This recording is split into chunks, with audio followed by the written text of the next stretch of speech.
Good stuff. We're going to move this right along because the next guy is just a jolly guy. I actually put him up on a second because I saw our 4-year-old was here. So he's probably got some good SpongeBob material for you. Everybody, let's hear it for Daniel Baltazar.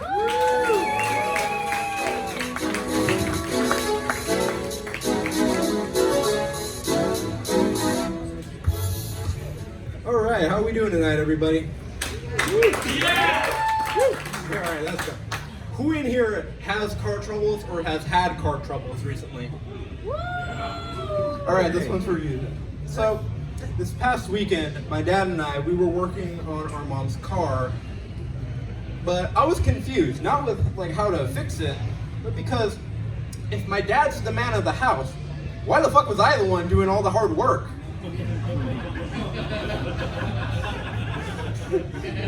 Yeah, I just thought I'd spitball that one. But, so for everybody that's not a comedian coming up later tonight, one of my best friends, he recently went to Vietnam again.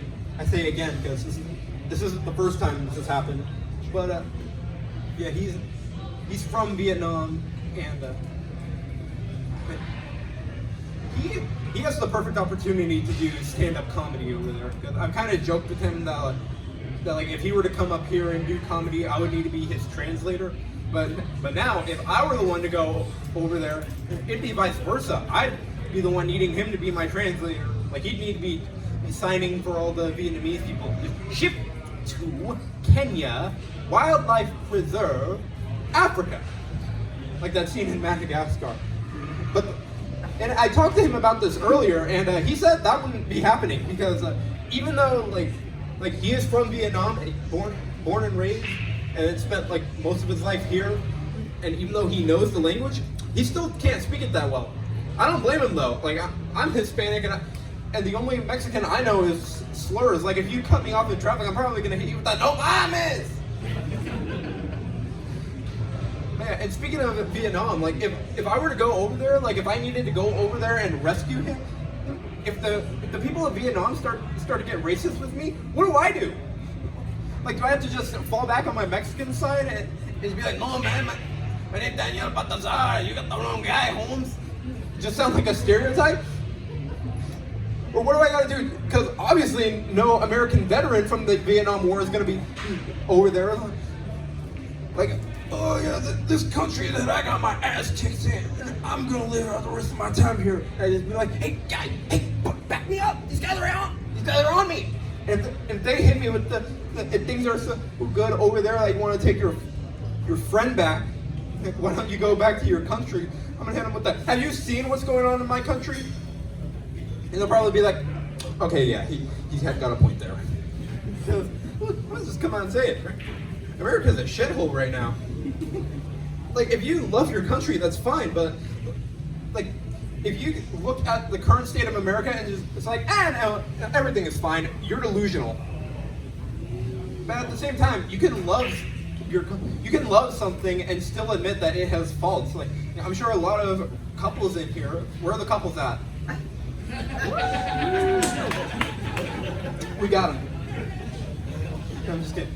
But I'm sure the couples, they have something that their significant other does that like it annoys them, but they're not gonna say like it's completely flawed, right? Like you still love each other, right? Yeah, like you can say that you love America, but things are kind of fucked up right now. Hell, I'm in the same boat where I can say like yeah, I love SpongeBob, but the current seasons, they could be better. But at the same time, I don't just like parrot what cartoon YouTubers say. Just, all modern seasons, bad, classic good, brr, shit like that. Speaking of America, there's only one person that can fix this shithole. And that's George Washington. We need to get fire up like the DeLorean or something and just go back to the days of George Washington and bring him back here and save this sinking ship of a nation. But you just need to get him in there with like someone who has no political feelings. Like don't get someone from the left or the right, because otherwise, of course, they're gonna sway it in their favor. So obviously, knowing George Washington, he's gonna be like, "You freed the what? Your allies with who?"